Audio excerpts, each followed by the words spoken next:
Ehdokas on sitten itse Oxfordissa, että eihän tästä tule vittu mitään. Se ei ole 2 vuoteen tehnyt muuta kuin länkyttänyt paskaa, että voisiko se nyt saada kotimaan sieltä edes. Miten me saadaan jotkut maakuntien miehet mukaan äänestämään sitä? Tärkeää, että ehdokas olisi itse edes joskus tavattavissa muuallakin kuin netissä.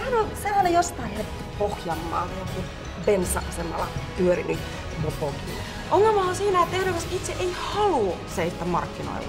Koko kampanja on tehtävä netissä. Se pitää saada torille.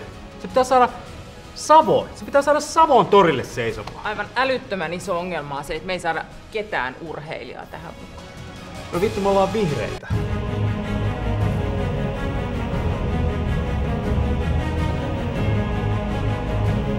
Ja se ei ole saatanat viitannut 2 päivään.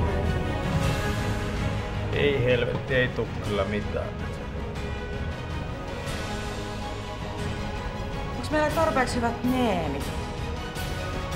Ehdokas on otsatukka silmillä kuin joku menninkäinen.